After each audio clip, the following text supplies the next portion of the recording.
Good morning.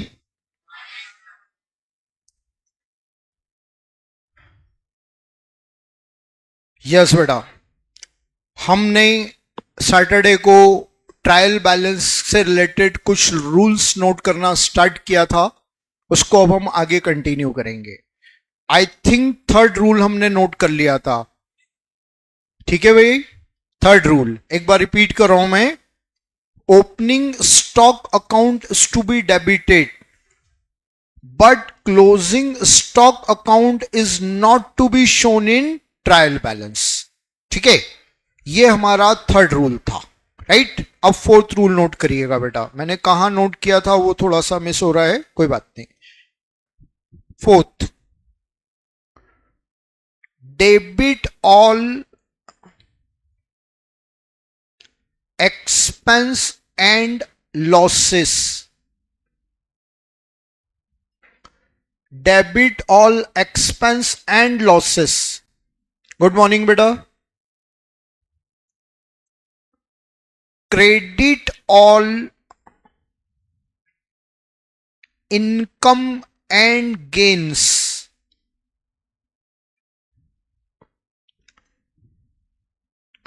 Debit all expense and losses, credit all income and gains. ठीक है। Fifth and last, all type of resource and provisions. all type of resource and provisions like BDR, screen पर देख लीजिएगा, capital letter में dot लगा कर, ये short form है। BDR are credited, are credited.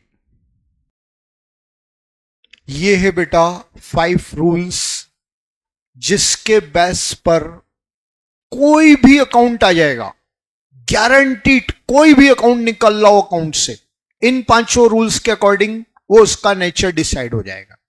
अब बहुत प्रॉपरली इन रूल्स को समझ लीजिए बेटा। मैं हमेशा एक बात कहता हूं, आपको भी वही कह रहा हूं, ये कोई शॉर्ट टर्म नॉलेज नहीं है, ये एक ऐसा कंपाइलेशन आपकी कॉपी में आ गया है जो हमेशा यूजफुल होगा।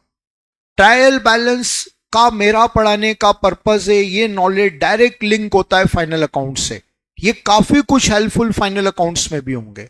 आपको मैंने जो टाइटल लिखवाया था क्या था? Rules relate to nature of balance of accounts. अब बेटा जी दो चीजों को बहुत अच्छे से डिफरेंशिएट करिए। टाइप ऑफ अकाउंट्स, इसी को अकाउंटेंसी ने दूसरा नाम दिया नेचर ऑफ अकाउंट्स। जब आप एक स्टार्टिंग करते हैं ना, चाहे वो आपने 11th में किया है मेरी क्लास में की है, तो टाइप ऑफ अकाउंट बोलते हैं। एक्चुअली पूरी अकाउंटेंसी में इनको टाइप नहीं बोलते, इनको नेचर बोलते हैं। अकाउंट के नेचर 3 है, पर्सनल, रियल और नॉमिनल। ओके, हर एक अकाउंट किसी एक पर्टिकुलर नेचर को बिलोंग करेगा। तो बेटा जी जब बात आप करो कि नेचर ऑफ अकाउंट तो 3 है, और balance of account, nature of balance of account मतलब किसी भी पर्टिकुलर अकाउंट का बैलेंस 2 टाइप का, इधर डेबिट और क्रेडिट। बस कोई भी अकाउंट या तो डेबिट नेचर का बैलेंस फॉलो करता है या क्रेडिट नेचर का बैलेंस फॉलो करता है।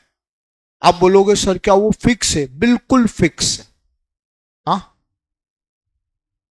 हमारी अकाउंटेंसी का क्रिटिसिज्म है, सारे कॉमर्स स्टूडेंट है इसलिए बिल्कुल खुलकर एक बात बोलूंगा।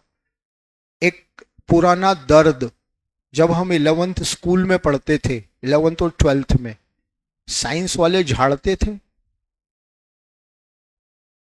हाँ, दिल पर हाथ रखकर बोलो यस और नो।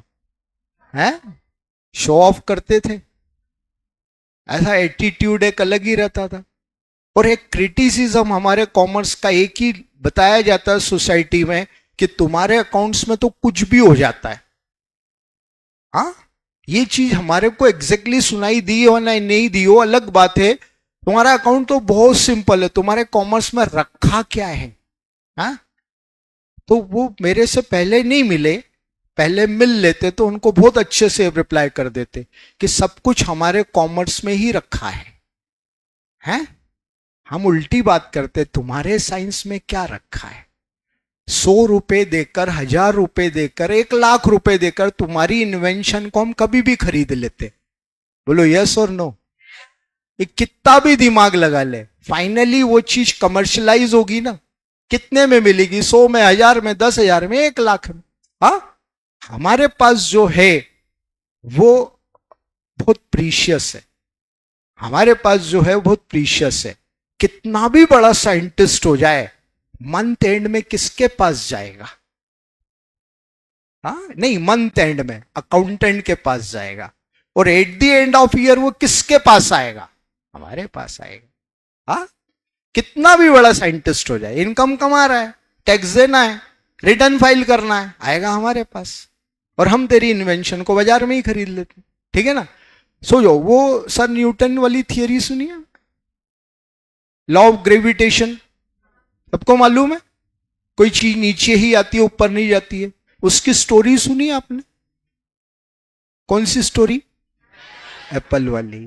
हाँ, सर न्यूटन, मैं आपको इनोवेटिव वे में सुनाता हूं। सर न्यूटन एप्पल के पेड़ के नीचे सो रहे थे। पहली बात तो मेरे को आज तक समझ में नहीं, इतना बड़ा साइंटिस्ट एप्पल के पेड़ के नीचे जाके क्यों सोया? ठीक है, अपन कुछ ऑब्जेक्शन नहीं करते हैं, सो रहे होंगे। अब सर न्यूटन एप्पल के पेड़ के नीचे सो रहे थे, ऊपर से एक एप्पल, जो रिपन एप्पल है, पका हुआ एप्पल है, वो नेचुरली नीचे गिरा, अनफॉर्चुनेटली उनके सर पर लगा। एप्पल थोड़ा भारी होता है, ठीक है ना, पूरे प्रेशर से नीचे आया तो उनको थोड़ी सी चोट लगी, एकदम नींद खुली। ठीक है, किसने मारा? नेचुरली आदमी यही सोचता है किसी ने मारा होगा। फिर पास में पड़ा हुआ एप्पल देखा, समझ में आ गया कि ऊपर से एप्पल गिरा है। अब एप्पल उठा लिया, एप्पल देख रहे हैं, पेड़ को देख रहे हैं, एप्पल देख रहे हैं, पेड़ को देख रहे हैं। क्या सोच रहे हैं? ये नीचे ही क्यों आया, ये ऊपर क्यों नहीं गया? वहां बैठे बैठे सर ने लॉ ऑफ ग्रेविटेशन बना लिया। हाँ, with due to respect sir Newton, आपको क्या हासिल हुआ?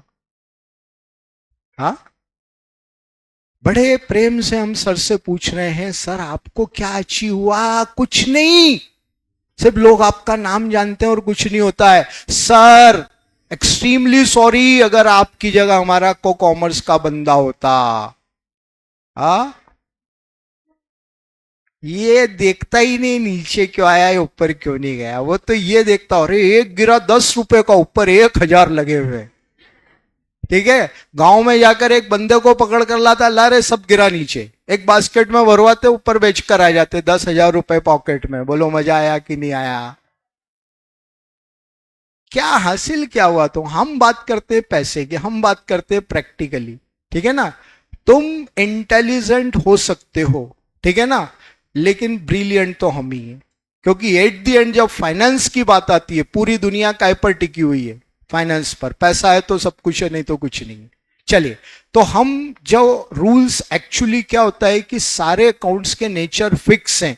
अनफॉर्चुनेटली इंटरप्रिटेशन गलत हो गए, कॉन्फिडेंस नहीं है, इसलिए हम बात ऐसी करते हैं, यार अकाउंट्स में तो कभी भी कुछ भी हो जाता है। नहीं, अकाउंटेंसी के जितने भी अकाउंट्स हैं, सबका नेचर फिक्स है। वो डेबिट वाला डेबिट ही होगा और क्रेडिट वाला क्रेडिट ही होगा। ऐसा कभी नहीं होता है कि वो डेबिट वाला कभी क्रेडिट हो जाए और क्रेडिट वाला कभी डेबिट हो जाए। तो हम जो टाइटल बनाकर यहां पर हमने जो टाइटल नोट किया, उसको प्रॉपरली समझ लीजिएगा। Rules relate to nature of balance of account. जो अकाउंट का नेचर है बैलेंस का, वो या तो डेबिट है या क्रेडिट है। तो कौन डेबिट होता है और कौन क्रेडिट होता है? पहला रूल पढ़िएगा, debit all assets balances, credit all liabilities balances. बेटा बार बार मैं रिमाइंड करवाऊंगा, ये जर्नल के रूल नहीं है, ये at the end of year accounts का नेचर है। जो एसेट्स है वो at the last date of financial year debit balance ही शो करेगा और लाइबिलिटी क्रेडिट बैलेंस ही शो करेगा। अब बेसिक रूल से ही तो ये बन गया। एक बहुत सिंपल सा मैथमेटिक्स में फिर से वही बता रहा हूं जो मैंने आपको 3 दिन पहले बताया था। ये अच्छे से कैच कर लो इसको, और इसको अप्लाई करना आ जाएगा। अभी थोड़ा सा पेशेंस रखना, आप बिल्कुल फ्री फ्लो अकाउंटेंसी में चलोगे। मैं रूल रिपीट कर रहा हूं बात को, +10 +20 +42 +98 +106 टोटल कितना आएगा? मैंने नंबर नहीं पूछा, साइड पूछा। जो भी नंबर आया प्लस करने के बाद बताओ पॉजिटिव या नेगेटिव।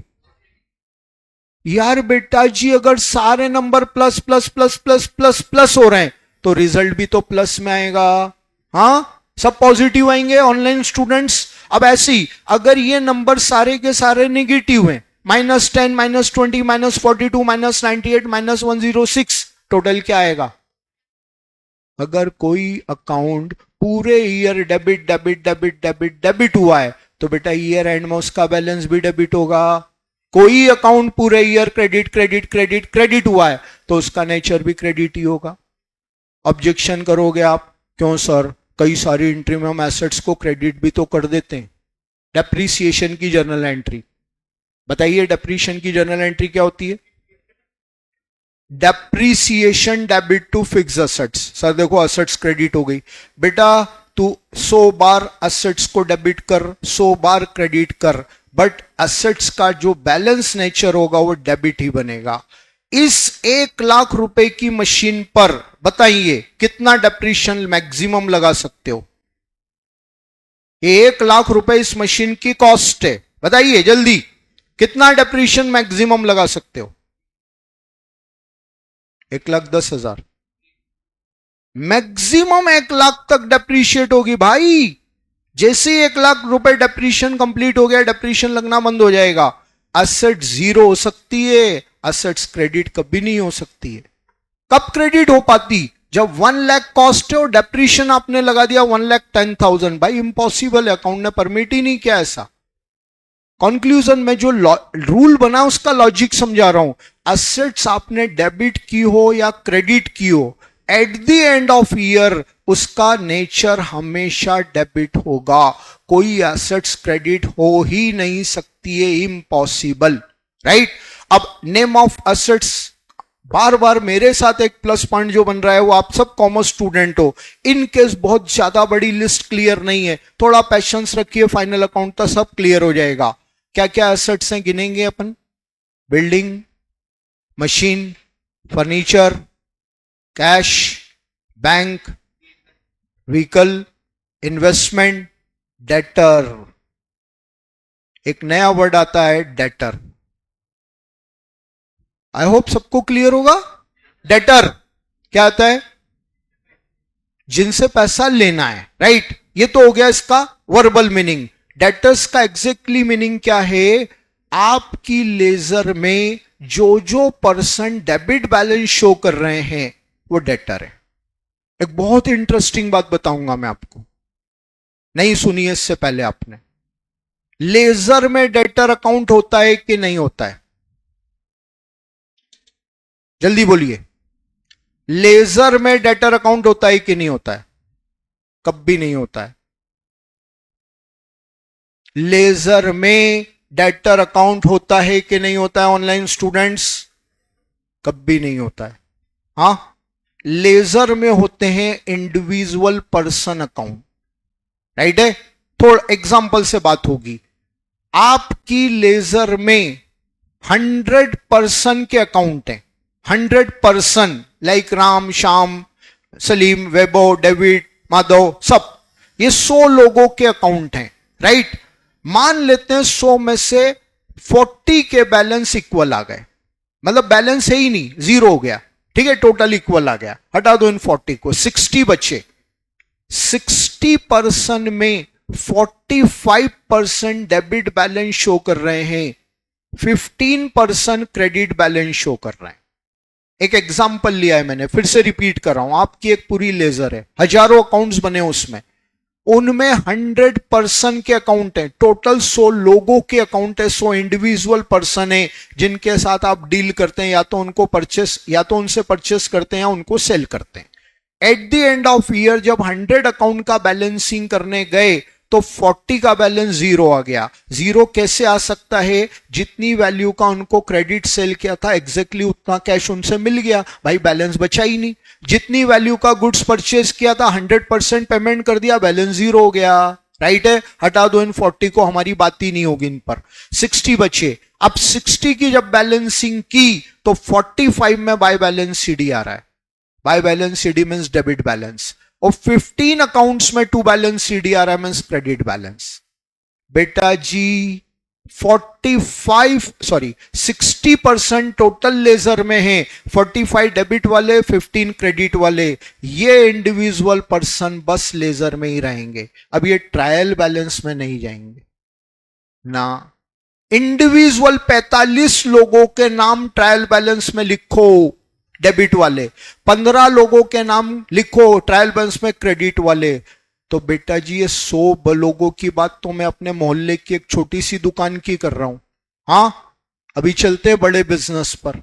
रिलायंस इंडस्ट्री, इंडिया की एक top blue chip company Reliance industry, सबने नाम सुना होगा।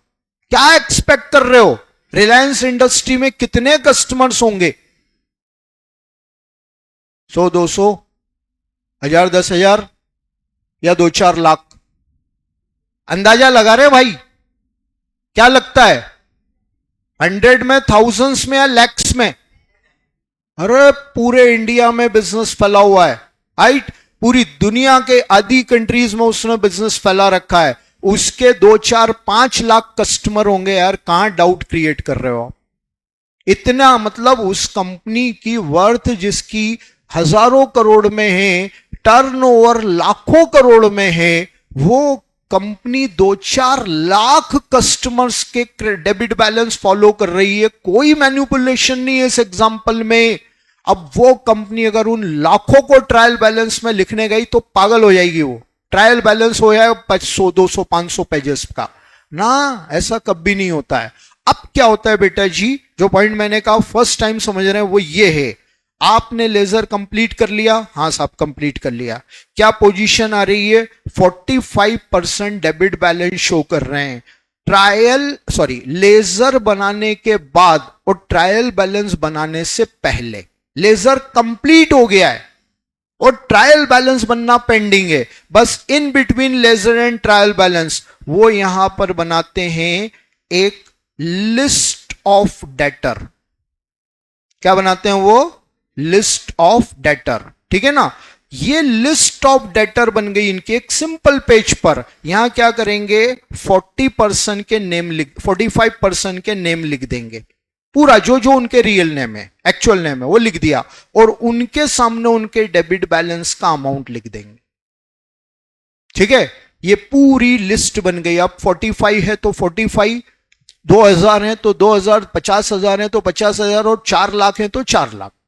और आज के टाइम पर ये 4 लाख, 2,000, 50,000 वाले लोग मैन्युअली अकाउंटिंग करते ही नहीं है, पूरी अकाउंटिंग कंप्यूटराइज्ड है। एक एंटर मारेंगे, उनके 2 लाख कस्टमर की लिस्ट और उनका बैलेंस अमाउंट और उनकी टोटल एक शॉट में आ जाएगी। ठीक है बेटा जी, ये जो टोटल आएगा, ये सारे डेबिट बैलेंस के अमाउंट लिखें, ये जो टोटल आएगा इसको अकाउंट क्या नाम देता है? Sundry debtors.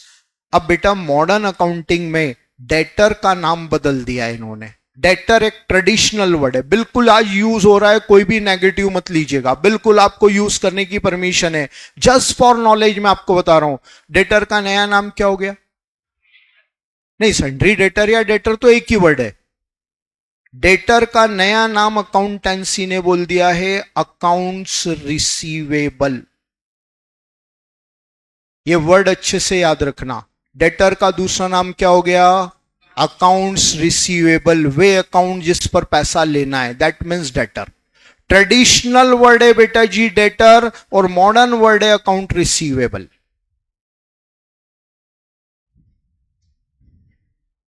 ऑनलाइन बच्चों ऑल क्लियर? कोई भी डाउट हो रहा है करिए चैट में। दिव्या, अमन, शोभ, आयुषी, अस्मित, वेरी गुड। हाँ जी, बात को समझिए बहुत सिंपल सी बात है, बट नहीं है। लेजर बन चुका है, 45% डेबिट बैलेंस बता रहे हैं। सिस्टम ये है बेटा जी, 45 इंडिविजुअल पर्सन के बैलेंस ट्रायल बैलेंस और फाइनल अकाउंट में नहीं जाते हैं, नेवर। अगर ये जाएंगे तो ट्रायल बैलेंस और फाइनल अकाउंट दोनों बड़ी साइज के बन जाएंगे। ये दोनों डॉक्यूमेंट्स बड़े कॉम्पैक्ट होते हैं। तो ये लोग क्या करते हैं, लेजर कंप्लीट हो जाने के बाद और ट्रायल बैलेंस बनाने से पहले एक लिस्ट ऑफ डेटर बनाते हैं। इसको technical word schedule of debtor भी बोलते हैं। उस लिस्ट में नेम ऑफ पर्सन लिख लेंगे और उन डेबिट बैलेंस का अमाउंट लिख लेंगे। इसमें सिर्फ डेबिट बैलेंस वाले पर्सन आएंगे और कोई भी नहीं आएगा, ठीक है। ये टोटल लगाया, ये हो गया सन्ड्री डेटर, और इसी का दूसरा नाम अकाउंट रिसीवेबल। अब सेम ऐसी एक दूसरी लिस्ट बन जाएगी, list of creditors.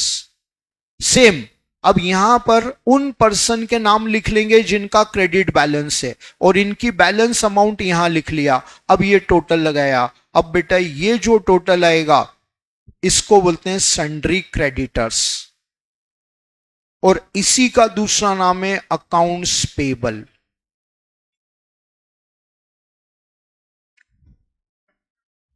Accounts payable way account जिन पर पेमेंट करना है। रिसीवेबल पैसा लेना है, पेबल पैसा देना है। नहीं बेटा, इंडिविजुअल पर्सन कभी भी ट्रायल बैलेंस में नहीं आते हैं। आप 11 की अकाउंटिंग देख लीजिए, आप सीए की अकाउंटिंग देख लीजिए, कभी भी आपको वहां किसी पर्सन का नाम नहीं मिलेगा कि ये रमेश का अकाउंट है, विभव का अकाउंट है, भावेश का अकाउंट है। नहीं, वो डेटर लिस्ट का जो टोटल है वो डेटर के नाम से आ जाएगा, और क्रेडिटर लिस्ट का टोटल है वो क्रेडिटर के नाम से आ जाएगा। तो बेटा जी कंक्लूजन कर रहे हैं बात को, कभी भी लेजर में डेटर नाम का और क्रेडिटर नाम का अकाउंट नहीं होता है। लेजर तक डेटर क्रेडिटर वर्ड कहीं नहीं आया। लेजर कंप्लीट हो गया, आप ट्रायल बैलेंस बनाना है तो एक list of debtor, list of creditor बनेगी जो मैंने अभी बताया, और वो जो अमाउंट आएंगे, अब ट्रायल बैलेंस से उन इंडिविजुअल अकाउंट का एग्जिस्टेंस खत्म हो गया। अब ये ट्रायल बैलेंस और फाइनल अकाउंट में डेटर क्रेडिटर के नाम से चलेंगे, राइट। डेटर पैसा लेना है, बताएं बेटा पैसा लेना है तो असेट से की लाइबिलिटी है, असेट से, इसलिए ये डेबिट में आ जाता है। ओके, क्रेडिटर पैसा देना है, पैसा देना क्या है, लाइबिलिटी, क्रेडिट में आ गया। ये सिस्टम है पूरा, राइट है। चलिए, मैंने रूल का पहला पार्ट बताया, debit all assets balances, building, machine, furniture, car, investment, debtor, cash, bank, ये बेटा जी सब असेट्स हैं और हमेशा इनका बैलेंस डेबिट में आता है, ठीक। क्रेडिट ऑल लाइबिलिटीज बैलेंसेस, जो पैसा बिजनेस के द्वारा लौटाया जाना है, amount which is to be returnable by business are liabilities. Liability capital, सबसे मेन लाइबिलिटी कैपिटल है, कैपिटल, फिर क्रेडिटर, ये जो नया वर्ड यूज किया हमने आज से, ठीक है। Bills payable, right, bills of exchange में डिटेल इसका मीनिंग आएगा। Bank overdraft, bank OD liability, bank OD, ठीक है ना। क्या होता है सर, ये आपका जितना बैंक बैलेंस बैंक में था उससे ज्यादा अमाउंट का चेक आपने इशू कर दिया, ठीक है ना, बैंक में वो चेक प्रेजेंट हो गया। फॉर एग्जांपल आपका बैंक अकाउंट में बैलेंस 1 लाख है और आज आपने 1,25,000 का चेक इशू कर दिया, वो कल बैंक में प्रेजेंट हो गया। अब कैशियर के सामने चेक आ रहा है 1,25,000 का, उसने आपका अकाउंट ओपन करके देखा बैलेंस 1 लाख का, वो मैनेजर के पास जाएगा, सर इस कस्टमर का चेक ज्यादा अमाउंट का आ गया, ठीक। मैनेजर अकाउंट का वेरिफिकेशन करेगा, पिछले 6 महीने, 1 साल, 2 साल के ट्रांजैक्शंस के लेवल देखेगा। आपका बैंक में at a time lakh, 2 lakh, 5 lakh, 2 lakh, 5 lakh का ट्रांजैक्शन होता रहा है, हमेशा आपकी फेवरेबल बैलेंस पोजीशन बैंक में रही है। आज अगर आपका अकाउंट 25,000 की ज्यादा पेमेंट की डिमांड कर रहा है, मैनेजर तुरंत सैंक्शन कर देगा, कैशियर को बोल देगा कर दो पेमेंट। बैंक ने आपके 1 लाख के बैलेंस के अगेंस्ट 1,25,000 का पेमेंट कर दिया, बताओ क्या पोजीशन आ गई आपकी बैंक में, माइनस पोजीशन आ गई कि नहीं। बैलेंस 1 लाख है और पेमेंट 125 का हो गया, तो माइनस 125,000 आ गया मैथमेटिक्स की लैंग्वेज में। और ये बेटा बैलेंस जब माइनस में चला जाए बैंक में तो ये क्या बन जाता है, bank OD, bank overdraft, right. ये फैसिलिटी किसको मिलेगी? आपको और मेरे को नहीं मिलेगी। ये मिलती है सिर्फ ट्रेडर को, व्यापारियों को। कौन है ट्रेडर? ये रंजन मित्तल एक इंडिविजुअल पर्सन है या ट्रेडर है? ये बैंक कैसे डिसाइड करेगा? सेविंग अकाउंट मैंने ओपन किया है तो मैं कौन हूं? इंडिविजुअल, एक डोमेस्टिक पर्सन, ठीक है। और अगर मैंने करंट अकाउंट ओपन कर रखा है तो फिर मैं कौन बन गया? ट्रेडर, राइट है। कुछ वेरिफिकेशन बैंक लेता है वहां से, वो अलग बात होगी, ज्यादा डीप में नहीं जाना है हमें। बैंक में जिन लोगों ने करंट अकाउंट ओपन किया है बेटा, वो ट्रेडर है। पहली बात, करंट अकाउंट होल्डर को ओडी फैसिलिटी मिलती है, सेविंग अकाउंट वालों को कभी भी ओडी नहीं मिलेगा। चाहे कितनी भी स्ट्रॉन्ग रेपो, करोड़ों का बैलेंस आपका पड़ा हो बैंक में आज तक का, कई सालों का रिकॉर्ड, 1 रुपया भी बैंक ओडी नहीं देगी। दूसरा, ऐसा नहीं सारे अकाउंट करंट अकाउंट होल्डर को ओडी मिल जाता है। मैंने क्या बोला था, जो मेरे पॉइंट को, प्रोसेस को फिर से समझो। बैंक मैनेजर प्रीवियस ट्रांजैक्शन से आपकी एक पोजीशन बना लेता है। ये बैंक मैनेजर के अपने नॉर्म्स होते हैं, ठीक है। 1,00,000, 2,00,000, 5,00,000 के ट्रांजैक्शन आपके होते रहे, मतलब आप फाइनेंशियली साउंड हो, आज 25-50 हजार, इवन 1,00,000 का ओडी भी आएगा, बैंक कर देगा। अब आपके ट्रांजैक्शन 25-50 हजार हुए हैं, मैक्सिमम आज तक की लाइफ का ट्रांजैक्शन 50 हजार का है, और अगर उस अकाउंट में 1,00,000 का ओडी आ जाए, इवन 50 हजार का भी ओडी आ जाए, बैंक मना कर देगा, चेक डिसऑनर कर देगा। वो बैंक चेक को क्लियर नहीं करेगा। कस्टमर के ट्रांजैक्शन से बैंक में कस्टमर की एक रेपुटेशन बन जाती है, उसके अकॉर्डिंग उसका ओडी सैंक्शन होता है, राइट। अगली डिपॉजिट कस्टमर जब करता है तो इमीडिएटली प्रीवियस ओडी डिडक्ट हो जाता है, ठीक। और इस ओडी पर इंटरेस्ट लगता है, डे बेसिस इंटरेस्ट लगता है। जितने दिन आपके अकाउंट में ओडी रहा है, एग्जैक्ट उतने दिन का इंटरेस्ट बैंक आप पर चार्ज करेगा। ये बैंक ओडी का एक पूरा सिस्टम है बेटा। 1-2 बार समझेंगे तो आप फेमिलियर हो जाएंगे इस चीज से। बैंक ओडी लाइबिलिटी है, क्योंकि आपके अकाउंट से पैसा ओवरड्रॉन हो गया है, एक्स्ट्रा निकल गया है, आपको पे करना है बैंक को, इसलिए लाइबिलिटी हो गया। तो once again, capital, creditor, bills payable, bank OD, any type of loan लिया है आपने कोई तो लाइबिलिटी। अच्छा, लोन के साथ कसम नहीं खाने का है कि लोन लाइबिलिटी होता है। जिसका माइंडसेट ऐसा बना है लोन तो सर लाइबिलिटी होता है, नहीं बेटा, लोन लाइबिलिटी भी होता है और लोन एसेट्स भी होता है। क्या? कब लोन एसेट्स होगा? जब हमने दिया है। Loan given are assets. कब होगा लाइबिलिटी? जब लोन लिया है, टेकन लोन आर एसेट्स, ठीक है। चलिए, ये पूरा एक पहला रूल है बेटा जी, ठीक। Second rule, purchase comma sales return accounts are debited. दूसरा पार्ट है इसका, sales comma purchase return are credited. अब बेटे जी इसको ऐसे याद रखने जाएंगे तो कंफ्यूज रहेंगे हमेशा, बिल्कुल ऐसे याद मत रखो। लैंग्वेज तो लिखी हुई ऐसी है, लेकिन इजी गोइंग ऐसे याद रखो। परचेस अकाउंट का बैलेंस डेबिट होता है, सेल्स का बैलेंस क्रेडिट होता है। पहले ये चीज माइंड में फिक्स करो, परचेस का बैलेंस डेबिट, सेल का बैलेंस क्रेडिट, हमेशा, कभी भी ये वो रिवर्स नहीं हो सकता है, राइट है। जब गुड्स परचेस करते हो, गुड्स आते हैं, तो जर्नल एंट्री पास करते समय परचेस को डेबिट किया, debit debit debit debit debit debit, तो ईयर एंड में बैलेंस भी तो डेबिट ही होगा यार। सेल्स को क्रेडिट क्रेडिट क्रेडिट ही किया, सेल्स क्रेडिट ही होगा। तो purchase balance debit, sale balance credit होता है, इनका रिटर्न अपोजिट हो जाता है। अब ऐसे याद रख लोगे, कभी भी कंफ्यूजन नहीं होगा। बोलो, परचेस डेबिट है तो परचेस रिटर्न क्या हो जाएगा? क्रेडिट। सेल्स क्रेडिट है तो सेल्स रिटर्न क्या हो जाएगा? डेबिट। अब कॉपी में देख लो, मेरे पास वो इस आईपैड में कहीं पेज इधर उधर हो गया है, मैं नहीं तो शो किया था परसों मैंने। सेल परचेस रिटर्न के साथ एक, सेल्स रिटर्न के साथ एक वर्ड और लिखा है ब्रैकेट में, रिटर्न इनवर्ड। बेटा आप में से 50 से 70% बच्चों को इन सिनोनिम्स पर फुल कमांड है, हाँ, लेकिन 20-30% बच्चों को डाउट है। मतलब सारी जो भी मैं डिक्लेरेशन करूंगा ये मेरे अपने पास्ट एक्सपीरियंस से, और ये कहीं भी कोई मैनिपुलेटेड नहीं है, और जब भी डिक्लेरेशन करूंगा आपके फायदे की, मेरा कोई बेनिफिट नहीं है। जिन बच्चों को इन सिनोनिम पर डाउट है, पहले अच्छे से इस बात को दिमाग में फ्रीज कर लो।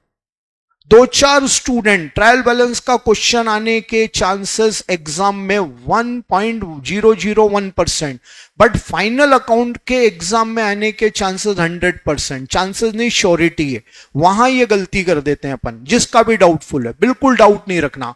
सेल्स रिटर्न, रिटर्न इनवर्ड है। अब रट्टा नहीं लगाओगे आप, बताओ सेल्स रिटर्न, माल लौट कर आया कि गया? Very good.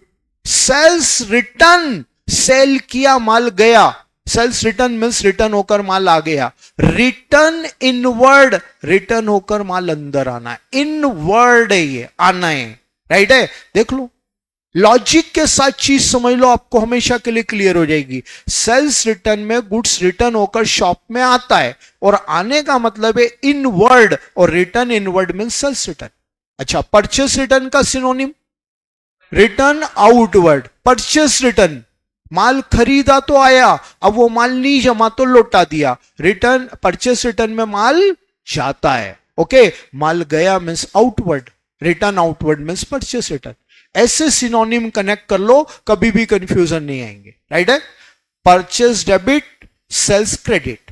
परचेस डेबिट तो purchase return credit, sales credit तो सेल्स रिटर्न डेबिट। सिंपल, ये पूरा रूल बन गया यहां पर। वाह,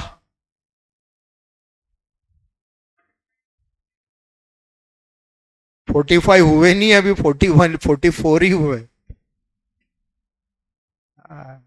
टेंशन दे दो बस किसी पर भी, है ना। चलो भाई, 1 मिनट कंप्लीट कर रहा हूं। तीसरा rule, opening stock account to be debited. बेटा जी, ओपनिंग स्टॉक किसे कहते हैं? Stock unsold goods at the beginning of financial year. साल के पहले दिन का जो स्टॉक होता है वो ओपनिंग स्टॉक होता है, राइट है। अब एग्जैक्टली ये ओपनिंग स्टॉक कहां से आया? लास्ट ईयर का जो क्लोजिंग स्टॉक है वो करंट ईयर के लिए ओपनिंग स्टॉक बन जाता है।